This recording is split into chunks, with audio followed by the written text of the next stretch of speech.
जय श्री कृष्ण जय श्री कृष्ण जय श्री कृष्ण।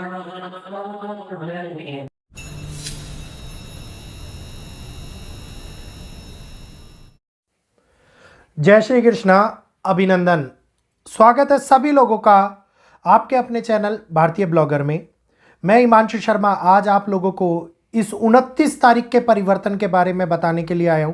29 तारीख आज वो होने वाला है। जी हाँ, वीडियो एक दिन पहले बन रहा है। 28 तारीख को संध्या काल में शाम को 6:32 के ऊपर बनाया जा रहा है, लेकिन जो ये कल का दिन आएगा 29 तारीख, उसको मैं आज के रूप में ही ले रहा हूं, तो इसलिए समझ लीजिएगा 29 तारीख आज जो ये होने वाला है, ये एक ऐसा परिवर्तन है, एक ऐसा सेंसिटिव टाइम है जो दिसंबर की सबसे महत्वपूर्ण डेट के रूप में लिया जा रहा है। और सबसे महत्वपूर्ण डेट, क्योंकि कई डेट्स आई जिन्होंने बहुत बड़े बड़े परिवर्तन करे, 27 तारीख, 19 तारीख, लेकिन इसके बाद में ये 29 तारीख, अब इसके तुरंत बाद 2026 की वो शुरुआत होगी जो हमारे सामने इस परिवर्तन को साथ लेकर के चलेगी। तो क्यों ये विशेष है और क्या होने वाला है इस तारीख के ऊपर आज, इसके बारे में मैं आप लोगों के सामने ये वीडियो लेकर के आया हूं। तो ध्यानपूर्वक सुनिएगा, समझिएगा। एक एक जानकारी पूरी तरीके से मुंडेन एस्ट्रोलॉजी के ऊपर निर्भर है और खास तौर के ऊपर हो रहे बदलाव के बारे में आप लोगों को पहले से आगाह और सचेत किया जा रहा है।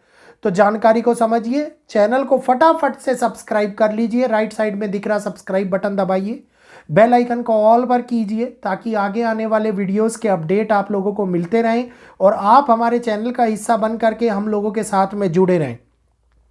तो दिसंबर के महीने के अंदर सबसे सेंसिटिव समय 7 तारीख मंगल का राशि परिवर्तन हुआ था। मंगल ने धनु राशि के अंदर प्रवेश किया था और उसके बाद में 16 तारीख को सूर्य ने राशि परिवर्तन किया था। आप लोगों को पता होगा कि सूर्य और मंगल की युति संबंध बना था। फिर इसके बाद में एक ऐसे विस्फोटक घटनाएं लगातार उत्पन्न होने लग गई, भूकंपों की श्रृंखला का निर्माण होना स्टार्ट हो गया, प्लेन क्रैश हुए, कई जगहों के ऊपर नुकसान हुआ और प्लेन वाली घटनाएं भी हम लोगों ने होती हुई देखी। तो ये चक्र था जो काल के रूप में हमारे सामने निकल करके आ रहा था।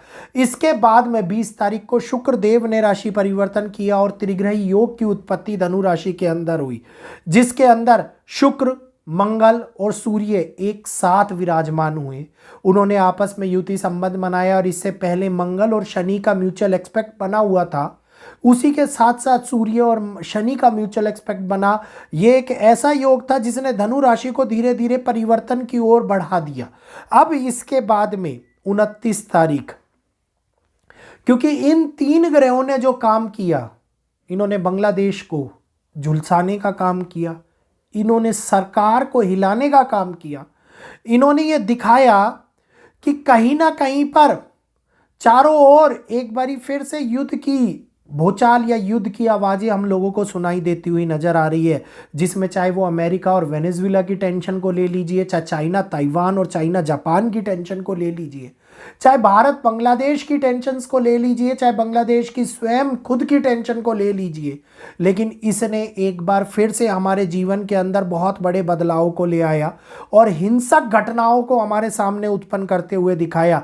और ये त्रिग्रही कॉम्बिनेशन जो अब 29 तारीख को चतुर्ग्रही योग के रूप में बनने वाला है, जी हाँ, इसमें एक और ग्रह एंट्री करने वाले हैं, वाणी के कारक, बुद्धि के कारक, मीडिया के कारक, एक दूसरे के साथ में बोलचाल के कारक बुध ग्रह, जो वर्तमान में इस टाइम के ऊपर वृश्चिक राशि के अंदर गोचर कर रहे हैं और संचरण करते हुए ये अब चतुर्ग्रही योग बनाएंगे 29 तारीख को धनु राशि के अंदर जाने के बाद में।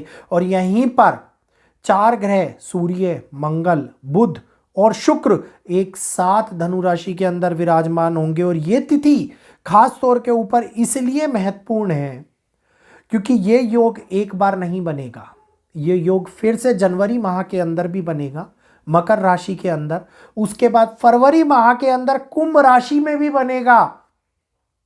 और ये बार बार कहते हैं ना कि एक घटनाक्रम जब बार बार लोगों को प्रताड़ित करने का प्रयास करे और निश्चितता हो जाए कि एक चीज को लेकर के निश्चय कर लिया जाए कि हाँ अब ये हम लोगों को पीड़ा देगा ही देगा और आगे बहुत कुछ लेकर के आएगा, तो अब अग्नि कारक ग्रह जिसके अंदर मंगल और सूर्य अग्निकारक राशि धनु राशि, इस वजह से पूरी दुनिया के अंदर घटनाएं प्रबल तौर के ऊपर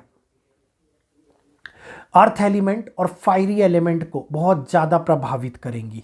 इसके साथ साथ इन चीज़ों को भयानक करने के लिए, दिन प्रतिदिन हमारे रिलेशनशिप को इम्पैक्ट करने के लिए, हमारी विचारधारा, हमारे बदलाव, हमारी वाणी को इम्पैक्ट करने के लिए शुक्र और बुध भी एक बहुत महत्वपूर्ण रोल निभाते हुए नजर आएंगे।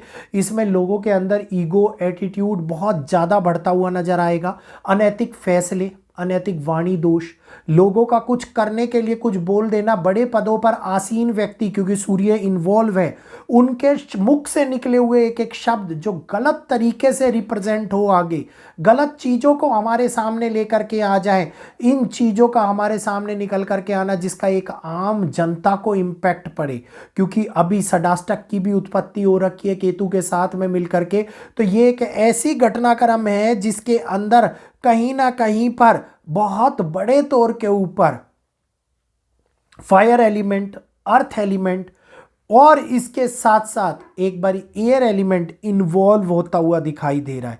तो ये ऐसी स्थिति है जहां पे स्कैंडल्स बढ़ती हैं, सेक्स स्कैंडल्स ज़्यादातर बाहर निकल करके आती हैं, जहां पर किसी प्रकार की अमंगल घटनाएं खास तौर के ऊपर बच्चों या महिलाओं को लेकर के होती हुई नजर आती दिखाई देती हैं। यहाँ पर खास तौर के ऊपर कला क्षेत्र के अंदर प्रभावित होने वाले चीज़ें, कला क्षेत्र के कोई बड़ी घटना, कोई बड़ा स्कैम, कोई बड़ी नुकसानदायक घटना जो बॉलीवुड हॉलीवुड को रिलेट कर रही हो, इस टाइम के ऊपर निकल करके आती हुई नजर आती है।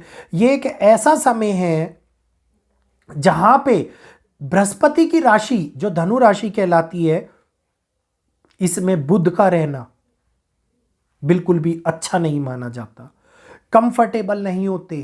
तो चीज़ों को रिप्रेजेंट करने वाले कारक ही जब चीज़ों को खराब करने का संचार बना दे, एक मीडियम बना दे, तो वो चीज़ें कितनी बुरी तरीके से आगे हमारे सामने कम्युनिकेशन के अंदर दिक्कतें लाती हुई नज़र आती हैं, डिस्टरबेंस क्रिएट करती हुई नज़र आती दिखाई देती हैं। किसी प्रकार के वाद विवाद की समस्या पैदा हो जाए इंटरनेशनल लेवल के ऊपर, ये बहुत बड़े वाणी विकार को हमारे सामने उत्पन्न करती हुई नज़र आती है। तो ये समय होता है जहाँ पे उथल पुथल का माहौल उत्पन्न होता है, राजनीतिक अशांति का माहौल उत्पन्न होता हुआ दिखाई देता है और बहुत बड़ी डिस्टरबेंस क्रिएट हो जाए पब्लिक या पॉलिटिकल लीडर्स के बीच में या पॉलिटिकल पार्टियों के बीच में, पक्ष और विपक्ष दोनों के मध्य के अंदर, जिसके ऊपर आम नियंत्रण ना कर पाए और वो बाद में नुकसान का कारक बने। ये एक ऐसी सोची समझी साजिश को भी निकाल करके ले आता है जो मुश्किलों भरे सफ़र के अंदर हमारा साथ देती हुई आगे नज़र आती है। तो ये एक ऐसी इन्वॉल्वमेंट है जो बाद में नेक्स्ट मंथ और अप टू नेक्स्ट मंथ तक चलती हुई नज़र आएगी और 2026 इसी समय के अंदर हमारे साथ में आगे बढ़ता हुआ दिखाई देने वाला है।